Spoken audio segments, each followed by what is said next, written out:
Hi, fourth graders. Happy Monday. I hope everyone had a great weekend. As you know, we have started our fiction unit for reading. Fiction means fake. These are stories that are not real. And we are starting to dive into some different genres of fiction. Miss Todd and I have talked to you about realistic fiction, traditional literature, myths, and fantasy. And today we are actually going to be using the elements of fiction with a fantasy traditional literature story. So before we go over the text, I want you to look at this chart, the elements of retelling a fiction story.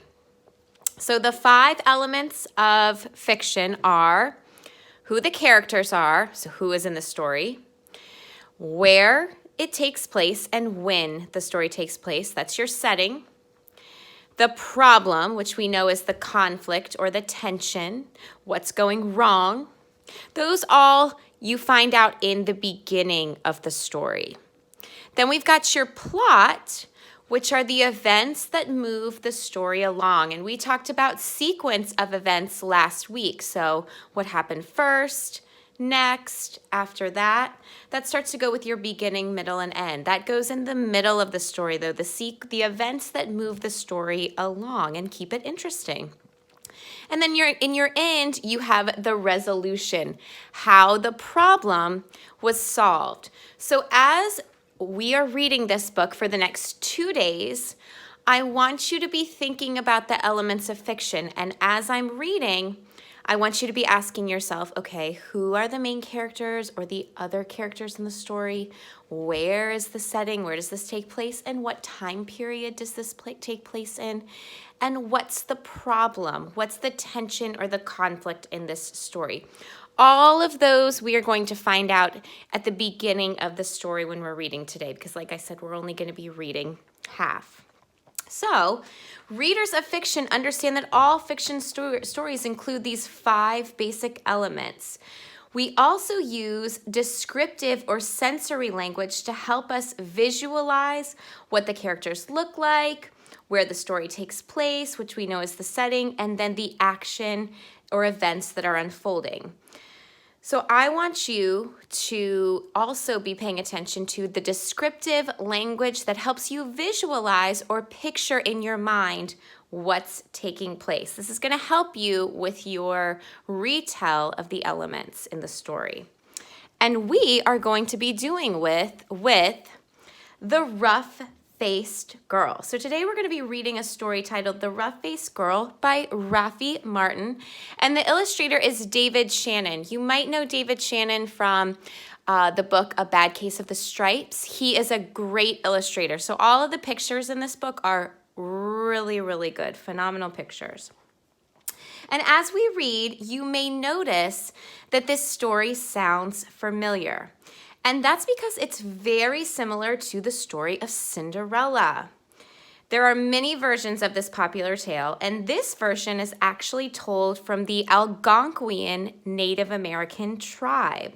So it is a story that's been passed down from generation to generation. So I want you to think what genre of fiction that is. We're going to be going over that at the end of the story.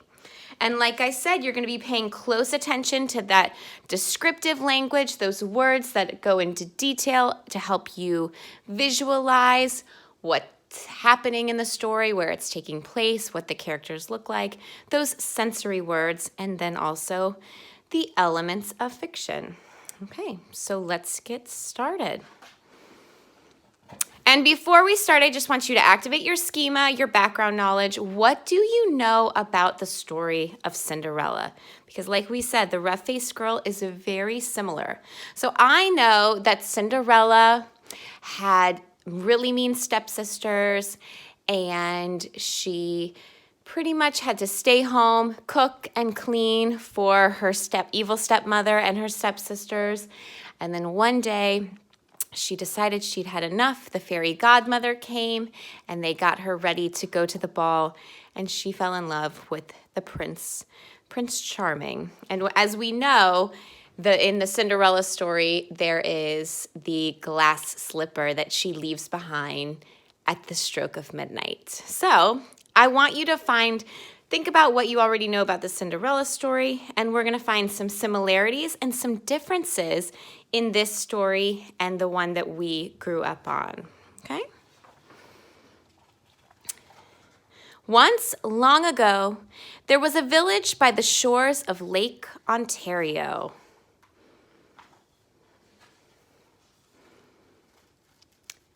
Off from the other wigwams of this village, this is a wigwam where they live, stood one great huge wigwam. Painted on its sides were pictures of the sun, moon, stars, plants, trees, and animals.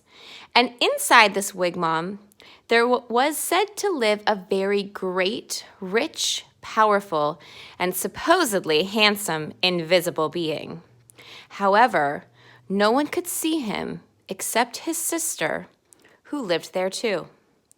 Many women wanted to marry this invisible being, but his sister said only the one who can see him can marry him. So already I see a similarity between Cinderella. We've got the invisible being who is similar to Prince Charming. Now, in this village, there lived a poor man who had 3 daughters. The 2 older daughters were cruel, which is very mean, and hard-headed, which means very stubborn. And they made their younger sister sit by the fire and feed the flames. When the burning branches popped, the sparks fell on her. Oh, that's awful. In time, her hands became burnt and scarred. You know, when you have a scar on your body, that stays there forever. Her arms, too, became rough and scarred, probably from all of the burns.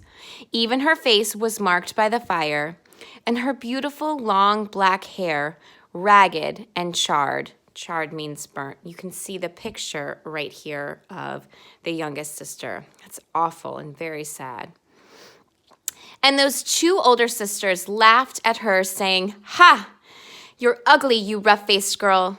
And they made her life very lonely and miserable indeed.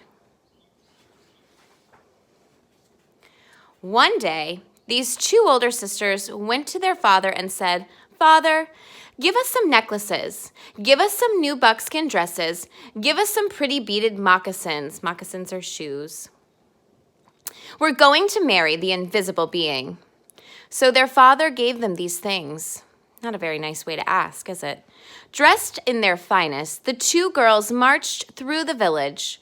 All the people pointed and stared. "Look at those beautiful girls," they said. "Surely they shall marry the invisible being."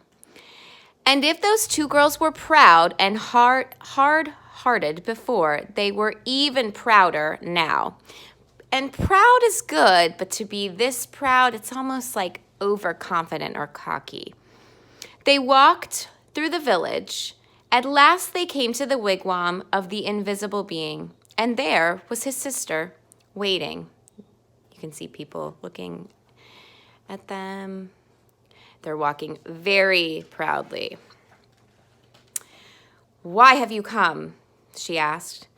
"We want to marry the invisible being," they answered. "That's why we're here." "If you want to marry my brother," she replied, "you have to have seen him. Tell me, have you seen the invisible being?" "Of course we've seen him," they insisted. "Can't you see how pretty we are? Can't you see the beautiful clothes we wear? Oh, yes, anyone can tell that we've truly seen the invisible being." "All right," she said quietly. "If you think you've seen him, then tell me, what's his bow made of?" You know a bow is the bow and arrow. And suddenly her voice was swift as lightning and strong as thunder. Great comparison, great descriptive language, as swift as lightning and as strong as thunder. That really helps you visualize her saying those words very strongly and sternly in the story. His bow, they stammered in surprise. Stammered means stuttered. His bow, we know. But turning desperately to one another, they whispered, "What shall we say? Let's say it's the oak tree." So they said, "It's the great oak tree." "No," said the sister of the invisible being. "No." Oh, she saw at once how they lied. "Tell me," she continued, "if you think you've seen my brother, the invisible being, then what's the runner of his sled made of?" You can see it's in all capital letters. She's saying it very sternly. We know, cried those two sisters. But whispering feverishly again, they wondered, what shall we say? What shall we say? "Let's say it's the green willow branch." "No," said the sister when she heard. "No, you have not seen my brother. Now go home." "Just test us fairly," they exclaimed. "We've seen him. Just don't ask us silly questions."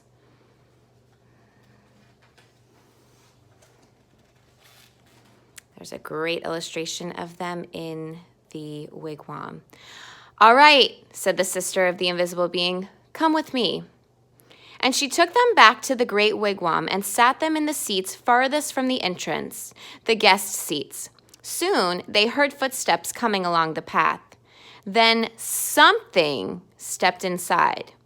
Though they heard breathing, the two sisters couldn't see a thing. Suddenly, a great bow and a beaded quiver of arrows appeared in the air and were set down, because as we know, he is invisible. But though those two girls sat there, their eyes wide all through that night, they never saw a thing. And in the morning, they had to go home ashamed. Ashamed means like embarrassed. You can see the illustration. All we see are his bow and his arrows. The next day, the rough-faced girl went to her father and said, "Father, may I please have some beads? May I please have some new buckskin dresses and some pretty moccasins? I'm going to marry the invisible being, for wherever I look, I see his face." But her father sighed. "Daughter," he said, "I'm sorry, I have no beads left for you, only some little broken shells. I have no buckskin dress, and as for moccasins, all I have left are my own, old, worn, cracked, and stretched out from last year. And they're much too big." But she said, "Whatever you can spare, I can use." So he gave her these things. See the difference in how she asked compared to her two older sisters? And what do you notice? It seems like he's giving the sisters everything and not even saving anything for himself. What do you think she's going to do with the shells and the moccasins and the buckskin dress? Make a quick prediction.